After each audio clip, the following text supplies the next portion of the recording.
नमस्कार दोस्तों, आज का हमारा विषय है अवध का उत्थान और पतन।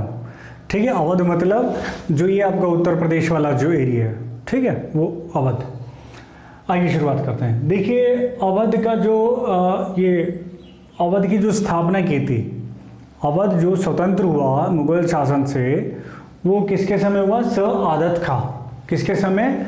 सआदत खां। यस, सआदत खां क्या है? 22 में 1722 में क्या बना? सूबेदार बना। क्या बना? सूबेदार। यस, सूबेदार बना अवध का। और इसका क्या नाम था? एक और बुरहान उल मुल्क की उपाधि थी। एक्चुअली क्या थी? उपाधि। तो 1722 में अवध का जो सूबेदार बना, सूबा मतलब प्रांत, मुगलों का एक प्रांत था अवध, ठीक है। तो 1722 में सूबेदार बना कौन? सआदत खां, जिसका दूसरा नाम क्या था? उपाधि थी बुरहान उल मुल्क। क्या? बुरहान उल मुल्क। ओके। और जब ये अवध का सूबेदार बना, उस समय अवध में बहुत ही अस्त व्यस्तता थी। यानी कि समझिए, जो इसके अधीन जमींदार थे, कोई मालगुजारी नहीं दे रहा। मालगुजारी मतलब टैक्स नहीं दे रहा है, और अपने आप किले बनवा रहे हैं, और जो राज्याज्ञा उसको मान ही नहीं रहा। यानी कि बहुत ही ये समझिए व्यवस्था बिल्कुल ही बिगड़ी हुई थी। इसने क्या काम किया? इसने बहुत सारे जमींदारों को क्या काम किया? उनके साथ कई वर्षों तक संघर्ष किया, उसके बाद उनको दबाया, और एक नई भू राजस्व बंदोबस्त इसने क्या किया? स्थापित किया। नया भू राजस्व बंदोबस्त का मतलब है, जो भू राजस्व यानी कि जो जमीन पर लगाने जो किसान देते थे, उसको क्या किया? एक निश्चित किया, ठीक है। उसको इतना किया ताकि किसानों को परेशानी न हो, ताकि वो क्या है, जमींदारों के चंगल से बच सके। तो इसने कुछ जमींदारों को दबाया और कुछ को अपने साथ मिला लिया। और अगर कोई जो विरोधी भी है इसको मालगुजारी देना शुरू कर दिया है और राजाज्ञा मानी शुरू कर दी है, तब भी इन्होंने उससे उसकी जागीर नहीं छीनी। तो कुल मिलाकर इसने जो भी अस्त व्यवस्था थी उसको अवध में क्या किया? ठीक किया, ठीक है। और सबसे बड़ी क्या है, इन्होंने जो सैनिक थे, सैनिकों को अच्छे वेतन दिए थे, शुरू किए। और इनके जो सैनिक थे सुप्रशिक्षित थे और हथियारों से लैस रहते थे। तो इसने क्या कर दिया? अवध को एक मजबूत स्थिति में लाकर खड़ा कर दिया। और इसके बाद 39 तक आता है, जब इसकी मृत्यु हुई, तो अवध लगभग क्या हो चुका था? स्वतंत्र हो चुका था। अवध क्या हो गया था? स्वतंत्र हो चुका था, क्योंकि मुगल तो वीक होते जा रहे थे। अवध क्या हो गया? स्वतंत्र हो गया। और इसने क्या काम किया? इसने जो पद बनाया, यानी कि जो ये नवाब का जो पद, वो क्या बना दिया? वंशानुगत बना दिया। इसके बाद कौन आया? सफदरजंग हॉस्पिटल भी एक दिल्ली में, ध्यान दीजिए, वो इसी के नाम पर है। सफदरजंग आया, वो इसका भतीजा था। क्या था? वो इसका भतीजा था। और मुगल शासन में क्या रह चुका था? वजीर भी रह चुका था 48 में। एक निजामुल मुल्क भी रह चुका था, मोहम्मद शाह रंगीला के समय वजीर। वो कहाँ गया था? हैदराबाद की स्थापना की। ऐसे ही ये था बुरहान उल मुल्क, ये भी उसी दौर का है, ठीक है जी। उसके बाद ये कहाँ आया? यस, ये बना अवध का नवाब, ठीक। इसने और सुधार किए। इसने भी इसी तरह, और जो जमींदार छोटे मोटे रह गए थे, शासन व्यवस्था को इसने और ठीक किया। और इसने उचित न्याय व्यवस्था को इसने लागू किया सिस्टमैटिकली। और जो सबसे बड़े पद पर था, इनके समय एक्चुअली क्या था? हिंदू और मुसलमानों के समय बहुत ज़्यादा भेदभाव नहीं था, या ये कहिए कि अभी भी जो हिंदुओं की संख्या थी, या हिंदू राजा या सरदार थे, उनकी संख्या भी बहुत ज़्यादा थी। तो हिंदू अधिकारी भी इनके राज्य में थे। इनके सफदरजंग के समय जो सबसे बड़ा ओहदा था या पद था, उस पर एक हिंदू अधिकारी था, उसका नाम था क्या? नवाब राय। कौन था? नवाब राय। तो उस समय इतना भेदभाव नहीं कहा जा सकता, ठीक है जी। यानी कि औरंगजेब के बाद थोड़ा सा ये कम हो गया। तो नवाब राय, ठीक।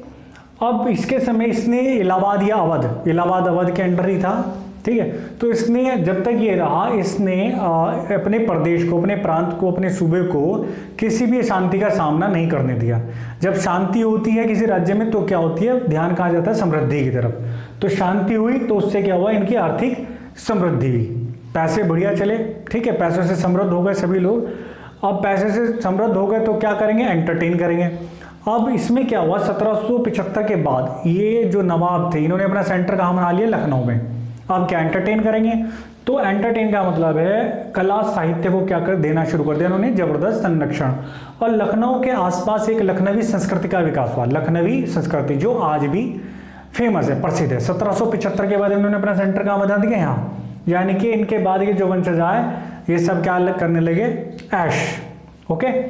और हस्तशिल्प को भी इन्होंने सपोर्ट किया, कला को भी सपोर्ट किया, साहित्य को भी सपोर्ट किया। तो हस्तशिल्प को सपोर्ट कर रहे हैं तो इसका मतलब क्या करेंगे, आर्थिक स्थिति तो अपने आप ठीक हो जाएगी। आइए इसके बाद, लेकिन इसके बाद के जो नवाब थे सफदरजंग के बाद धीरे धीरे जो आए, इसके बाद एक और थोड़ा सही आया, वो था शुजाउद्दौला, जो कब था, जब बक्सर का युद्ध हुआ। ठीक है, प्लासी का युद्ध अगर आपको याद हो, 1757 में प्लासी का युद्ध हुआ, और उसके बाद जो वहाँ का मीर कासिम था वो किसके पास चला गया, नहीं 1757 के बाद नहीं, 1764 में, 1764 प्लासी युद्ध तो 1757 में हुआ, लेकिन 64 में क्या हुआ, बक्सर का युद्ध हुआ। जब 64 में मीर कासिम को हटा दिया, बंगाल के नवाब को, और दोबारा मीर जाफर को, उसके ससुर को बैठा दिया था, तो मीर कासिम कहा था अवध के नवाब के पास, उसका नाम क्या था, शुजाउद्दौला। तो उसके साथ मिलकर वो और मुगल बादशाह के साथ मिलकर, क्या कौन सा क्या नाम था उसका, यस, नाम बताइए एक बार, यस, शाह आलम द्वितीय। क्या, शाह आलम द्वितीय। तो शाह आलम द्वितीय के साथ मिलकर क्या हुआ, बक्सर का युद्ध हुआ। तो इसका मतलब वो भी कहीं ना कहीं योग्य था, शुजाउद्दौला। तो सआदत खां हो गया, सफदरजंग हो गया, शुजाउद्दौला। इसके बाद जो शासक आए वो क्या थे, मजे कर रहे हैं, एंटरटेन कर रहे हैं, ऐश कर रहे हैं। ठीक है, अय्याश आप कह सकते हैं। और उनका जो प्रशासन में कोई विशेष रुचि भी उनकी नहीं रह गई थी। उन्हें जो अवध की जनता है उससे ज़्यादा उनके सुख दुख से लेना वास्ता कुछ नहीं था। उसका सबसे बड़ा एक कारण और भी था, ये अंग्रेजों का तो प्रभाव था। उन्होंने क्या काम किया था 1801 में क्या कर ली थी, सहायक संधि। तो सहायक संधि का मतलब ये है कि टोटल प्रशासन किसके हाथ में आ गया, इनडायरेक्टली किसके हाथ में आ गया, अंग्रेजों के। नाम मात्र का कौन बना हुआ है, ये नवाब। ठीक है जी, वो अपने फैसले नहीं ले सकता था, कोई युद्ध नहीं कर सकता था। ठीक है, बड़े पदों पर किसी को स्थानांतरित नहीं कर सकता था। तो एक तो कारण सहायक संधि था और दूसरी उनकी अय्याशी थी। तो इससे क्या हुआ, अवध की जनता क्या हो गई, दुखी रही, परेशान हुई, और अवध का क्या हो गया, पतन होना शुरू हो गया। अब डलहौजी आया 46 में आया, और डलहौजी नहीं, डलहौजी। तो जब डलहौजी आया, उसकी थी राज्य हड़पने की नीति, डॉक्ट्रिन ऑफ लैप्स, पढ़ेंगे थोड़ा डिटेल में पढ़ेंगे इसके बाद। तो उसने क्या काम किया, सतारा, नागपुर, झांसी, तंजौर। सतारा कौन सा, महाराष्ट्र वाला, ठीक है जी, जहां ताराबाई का बेटा था शिवाजी सेकंड जो शासन कर रहा था। सतारा, नागपुर, झांसी, तंजौर, कर्नाटक और सूरत को हड़प लिया। क्या था इनका कि अगर किसी राजा के पुत्र नहीं है, यानी कि उसका उत्तराधिकारी नहीं है, तो उसको क्या कर लेते थे, अधिग्रहण कर लेते थे। अब लास्ट राज्य कौन सा बचा था, अब लास्ट राज्य बचा था अवध। अब इससे पहले हमने क्या पढ़ा था, सिखों का उदय कैसे हुआ, यानी कि मुगलों से उनको मुक्ति कैसे मिली। उदय का मतलब मुगलों के अधीन था पूरा भारत, तो उनको कैसे मुगलों से स्वतंत्रता मिली या कैसे वो शक्तिशाली हुए। ठीक है जी, और फिर अंग्रेजों के अधीन कैसे आए। फिर हमने हैदराबाद भी देखा, कैसे हैदराबाद निजाम उल मुल्क ने उसकी स्थापना की, और फिर किस तरह अंग्रेजों के अधीन आया हैदराबाद। ठीक है, हैदराबाद, कर्नाटक, मैसूर, ठीक है, बंगाल, तो और मराठा साम्राज्य। ठीक है जी, ये हमने सब पढ़ चुका। अब आखिरी कौन सा बचा था, अवध। अब अवध को मिलाने में इनको बड़े परेशानी हो रही थी। उसका कारण क्या था, एक तो जब से बक्सर का युद्ध हुआ था और उसमें संधि हुई थी कि जब भी हम युद्ध करेंगे तो आपकी सहायता करेंगे। ठीक है, शुजाउद्दौला ने बोला था। तो उसने जीवन पर्यंत या आखिरी जब तक साम्राज्यों को नहीं मिला लिया तब तक अब उस संधि का पालन किया। ओके, और आज्ञाकारी थे। ठीक है जी, सहयोगी थे, पूरे भारत को जीतने में सबसे बड़ा सहयोग उन्होंने किया, और उसके सबसे बड़े उत्तराधिकारी भी थे। अब डॉक्ट्रिन ऑफ लैप्स यानी कि राज्य हड़पने की जो नीति है वो भी इन पर लागू नहीं हो रही थी। अब इन्होंने चाल चली और इन्होंने आरोप लगाया, डलहौजी ने, किसने, डलहौजी ने आरोप लगाया, डलहौजी ने आरोप ये लगाया कि जो नवाब वाजिद शाह है, नवाब कौन सा, वाजिद अली शाह। अगर आपसे कोई पूछे कि जब अवध का अधिग्रहण किया गया तो उस समय नवाब कौन था, वाजिद अली शाह, वाजिद अली शाह। तो वाजिद अली शाह के बारे में उसने बोला कि वाजिद अली, जो नवाब वाजिद अली शाह है, अपना शासन ठीक से नहीं चला रहा है और सुधार लागू करने से भी इनकार कर रहा है। ये आरोप उसने लगा दिए। किसने? डलहौजी ने। और इसके लिए क्या है, हम जनता को सुशासन देने के लिए, जनता को अच्छा शासन देने के लिए क्या कर रहे हैं, इसको ब्रिटिश भारत में मिला रहे हैं। ठीक है, लेकिन वास्तविक कारण क्या था? वास्तविक कारण था जो मैनचेस्टर है, मैनचेस्टर यानी कि इंग्लैंड में जो मैनचेस्टर है, जहां बहुत बड़े बड़े कारखाने थे, तो मैनचेस्टर में निर्मित माल का ये एक अच्छा बाजार था। अवध, मैनचेस्टर में निर्मित माल का एक अच्छा बाजार था। उसका कारण क्या था? अवध क्या था? बहुत ही धनाढ्य था। अधिकांश जो राज्य थे धनाढ्य ही थे, लेकिन अंग्रेजों ने चूस कर उसको पूरा निचोड़ दिया। और ये समझिए आज तक उसकी रिकवरी नहीं है। बिहार की स्थिति आपको पता है, बंगाल की स्थिति पता है। ठीक है, अवध की थोड़ी सी बेहतर है, लेकिन बहुत ज़्यादा उन्होंने अपने यहाँ डेवलपमेंट किया। देखिए, किसी भी देश ने, चाहे जर्मनी हो या जो भी डेवलप्ड कंट्री हैं, अधिकतर जो भी डेवलप हुए ये सारे के सारे दूसरों को निचोड़ कर हुए, दूसरों को खून चूस कर बने। ठीक है, ध्यान रखिए, इन्होंने सभी ने क्या बनाया? उपनिवेश बनाया। ठीक है जी। तो वास्तविक कारण क्या था? ऊपर से दबाव पड़ रहा था अधिकारियों का, ईस्ट इंडिया कंपनी के अधिकारियों का, कि क्या करें, मैनचेस्टर का माल बिकाओ भाई और अवध का अधिग्रहण करो।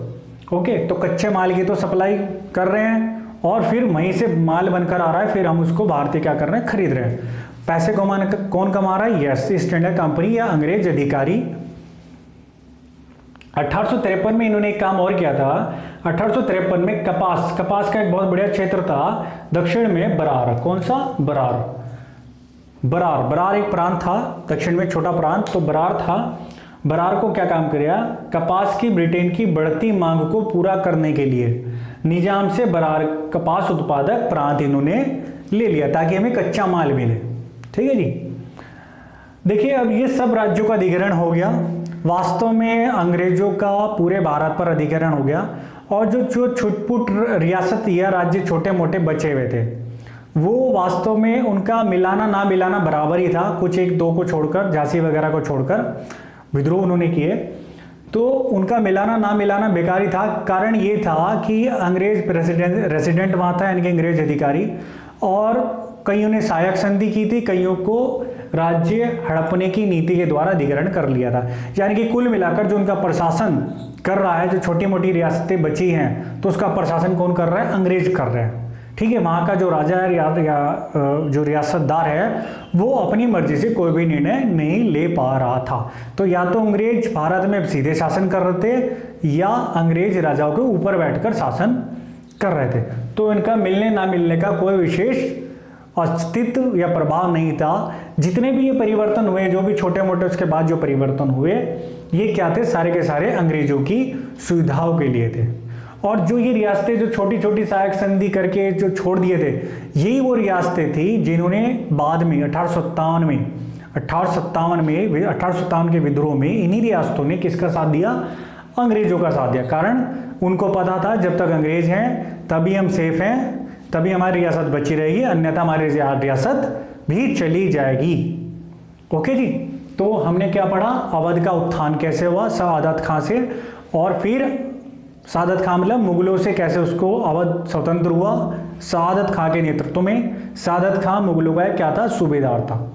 ओके, उन्होंने विद्रोह को दबाने के लिए उसको भेजा था, लेकिन खुद ही कमजोर हो गए, तो क्या है, इस पर कंट्रोल नहीं कर पाए। और किस तरह ये अंग्रेजों के अधीन आया, तो हमारे सारे राज्य हो गया, यानी कि पूरे भारत पर किसका अधिकार हो गया? ब्रिटिश का। ओके, एक रिवीजन करते हैं।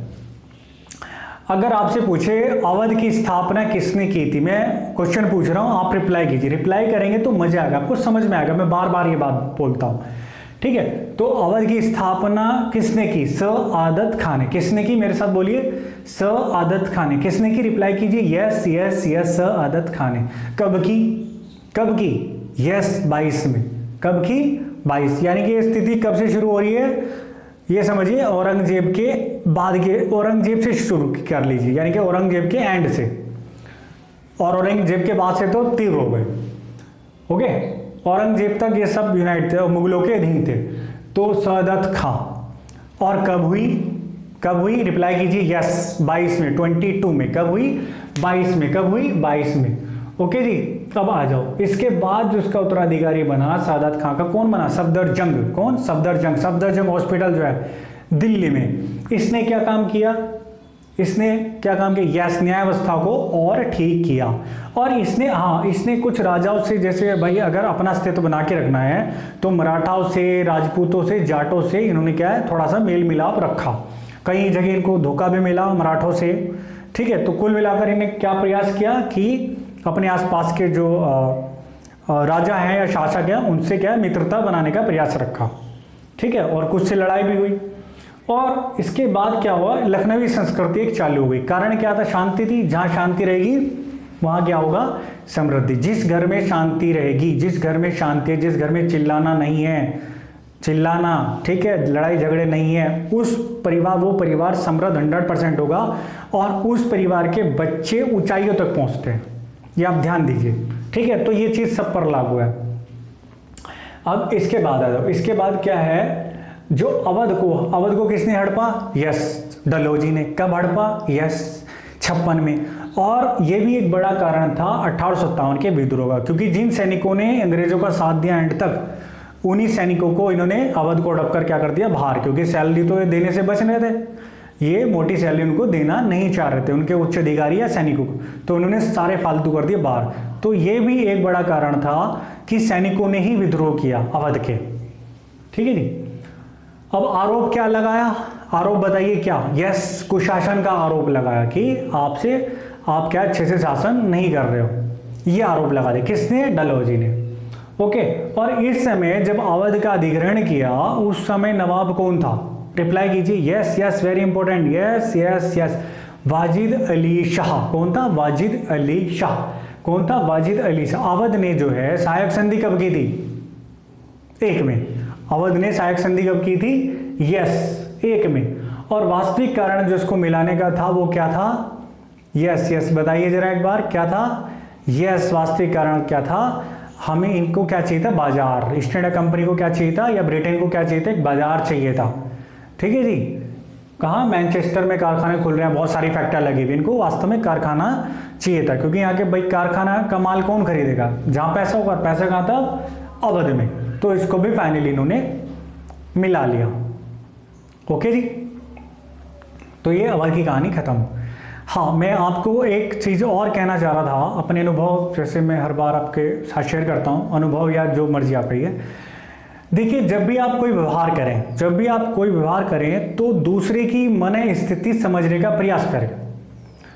यानी कि आपका व्यवहार है जो दूसरे की मन स्थिति अनुसार ही होना चाहिए, ठीक है। अगर आपको बुद्धिमान, समझदार, सुखी बनना है तो सपोज, जैसे उदाहरण देता हूं मैं, जैसे आपके घर में देखिए, अगर आपके पापा बहुत गुस्से में है, आपके पापा पिताजी बहुत गुस्से में है, तो उस समय उनसे ऐसी किसी भी बात की डिमांड करना या जो भी आपको चाहिए या जो भी कुछ आप शेयर करना चाह रहे हैं उनसे बिल्कुल मत कीजिए, ठीक है। क्रोध में, ये तो आपको पता है, सबको पता है, ठीक है। क्योंकि उससे क्या होगा? क्रोध से क्या होगा? उसका नेगेटिव आपको, नकारात्मक उत्तर आपको मिल सकता है, ठीक है। कोई आदमी गुस्से में है, कोई आदमी शांत है, खुश है, तो आप उससे बात करिए जो आपको मांगना है या जो भी आप सहायता उससे चाह रहे हैं। तो आपका व्यवहार जो है किसके हिसाब से होना चाहिए? दूसरे की मन स्थिति के हिसाब से। अपनी मन स्थिति को तो कंट्रोल करके ही रखना है, ठीक है। तो आप कभी भी जीवन में मार नहीं खाएंगे, ओके जी। और विशेष रूप से क्रोध, मैं हर बार बोलता हूं, क्रोध को कंट्रोल कीजिए, और दूसरा क्रोध में है तो अपने मन स्थिति को कंट्रोल कीजिए, क्योंकि आप खुद को कंट्रोल कर सकते हैं, दूसरे को कंट्रोल नहीं कर सकते, ओके। तो मन स्थिति वाली बात मैं आशा करता हूं आपको समझ में आ गई होगी, और साथ ही साथ ये भी उम्मीद करता हूं कि ये बात भी आपको सारे के सारे जो ये है अवध है, मैसूर है, हैदराबाद है, बंगाल है, ये सारा का सारा समझ में आ गया होगा। तो इसी के साथ समापन करते हैं, नेक्स्ट वीडियो में मिलते हैं नेक्स्ट विषय के साथ। नमस्कार, जय हिंद, जय भारत।